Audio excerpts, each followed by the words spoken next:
Buen día, economista Osvaldo Alor. Mi nombre es Donato Edison, soy estudiante del cuarto semestre de la carrera de contabilidad y yo he escogido el capítulo número uno, que es de los impuestos.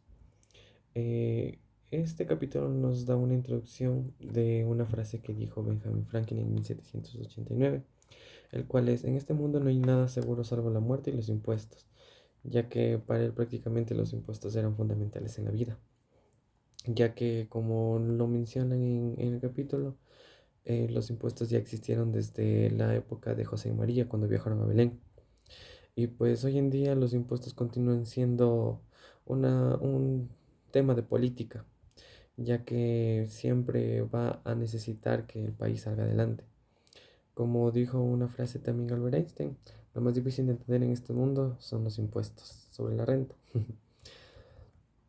Desde los alborotes de la civilización, los pueblos han tenido una gran aversión a que se les quite el dinero que han ganado con sus esfuerzos, y con frecuencia tienen buenas razones para que estén enojados, ya que en el pasado los recaudadores de impuestos eran bastante brutales, como es en la actualidad.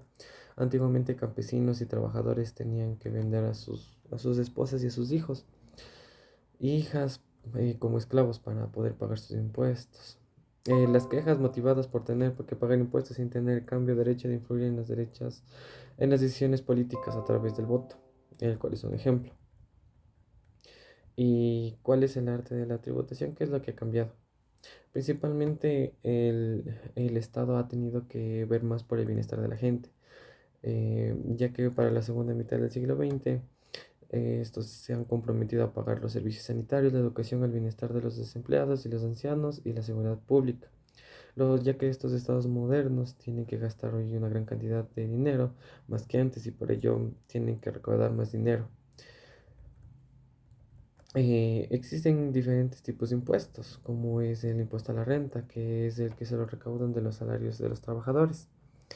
Y en la actualidad los gobiernos tienen a su disposición todo un menú de estos tributos, los cuales pueden elegir el impuesto sobre las ventas. También son conocidos como ad valorem, ya que graban en el momento de la compra e incluyen los impuestos indirectos sobre el consumo, que se cobran sobre ciertos productos como los carburantes. Los impuestos sobre las rentas del capital son sobre los beneficios de la venta de una inversión que ha aumentado el valor. Los impuestos a las sociedades sobre los beneficios de las compañías. Los impuestos de las sucesiones, los cuales son sobre el patrimonio heredado. Los impuestos de transmisión de propiedad, los cuales son sobre las transacciones de bienes inmuebles. Los impuestos de importación y exportación también son conocidos como aranceles. Los impuestos ecológicos, los cuales se aplican sobre las emisiones contaminantes. Y los impuestos sobre el patrimonio, los cuales son en base al valor de los activos de las personas físicas que tengan. Las personas deben contribuir con proporción a su renta. Estas son una de las reglas de la tributación que publicó Smith. Esto significa que mientras más gana una persona, más debe contribuir a los de Estado, al patrimonio del Estado. Tiene que pagar más impuestos, en otras palabras, y quien menos tiene, no tanto. Esto es para que no haya un desbalance y que los ciudadanos no se enojen. Otras reglas son: los impuestos deben ser ciertos y no arbitrarios, y no en el momento ni y la forma de pago deben ser claros para todos.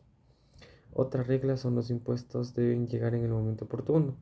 Un ejemplo son los impuestos sobre los alquileres, deben poderse pagar cuando estos se devengan. Y el cuarto son: los impuestos no deben costar más de lo necesario, tanto para el ciudadano como para el Estado. En otras palabras, deben interferir tan poco como sea posible en las decisiones de los contribuyentes. Toman sus vidas cotidianas. Por ejemplo, resulta muy fácil disuadir a la gente que trabaje más horas, aumentando el tiempo impositivo marginal.